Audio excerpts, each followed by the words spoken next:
Salut à tous et bienvenue sur Steelbook Paradise où aujourd'hui on se retrouve pour une vidéo de présentation du Steelbook sorti chez nous en France au début du mois de décembre, donc le Steelbook de Mars Attacks. Donc je n'ai pas dit édition française puisque apparemment c'est une édition internationale ou au moins européenne.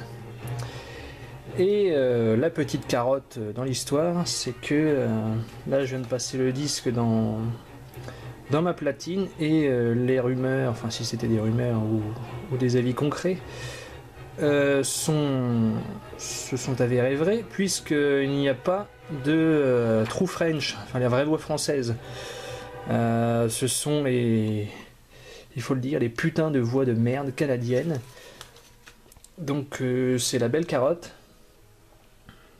Donc un peu dégoûté de ce côté-là, surtout avec des voix archi connues, hein, comme celle de Danny DeVito, Pierce Brosnan ou Jack Nicholson. On la retrouve avec des voix toutes dégueulasses, made in Québec. Alors de ce côté-là, déjà c'est la grosse déception. Enfin bon, ça s'arrête à peu près là, puisque le Steelbook a un visuel vraiment sympa. Donc de très belles couleurs vertes, hein, de cervelle d'extraterrestres dans un type cadre.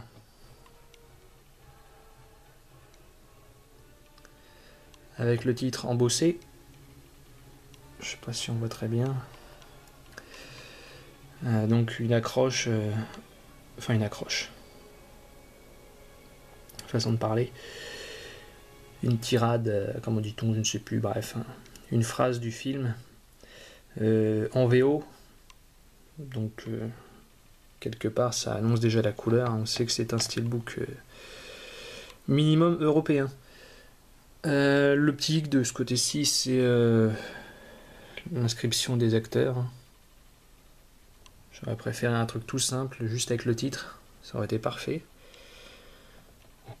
Là, j'aurais bien aimé aussi un embossage sur toutes les têtes, là, les crânes et cervelles. Mais il n'y a que le titre et les yeux ici.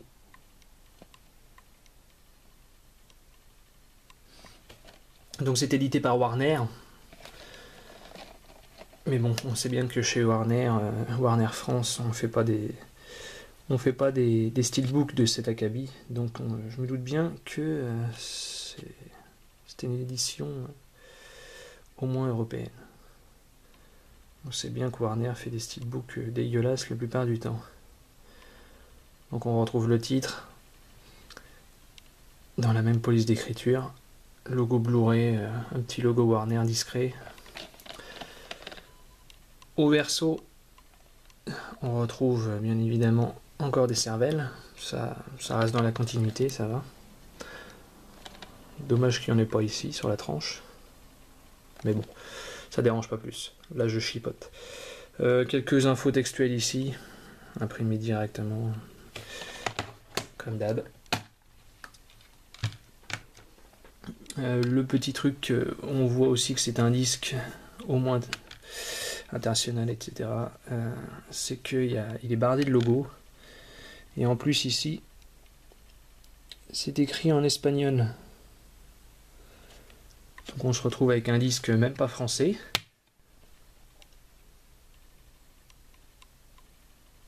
Donc ça reprend l'affiche du film original. Donc disque pas terrible. Et en artwork interne, on retrouve deux extraterrestres. Donc assez sympa. Coloré.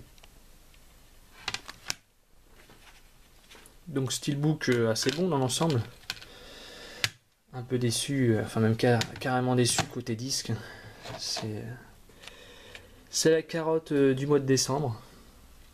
Donc, heureusement qu'il coûte que 15 €, mais bon.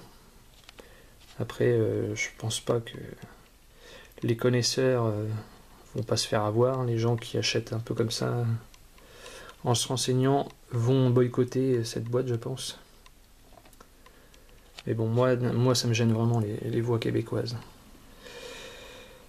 Enfin bref, on va pas revenir là-dessus, mais c'est parce que je crois que on n'a pas d'édition française du film Mars Attack, c'est peut-être pour ça. Il faudrait que je me renseigne, hein, mais bon, ça m'embête de remettre un billet pour avoir les voix françaises, donc je verrai. Donc voilà pour ce review du Steelbook de Mars Attacks. On se retrouve très vite pour une nouvelle vidéo. À bientôt, salut.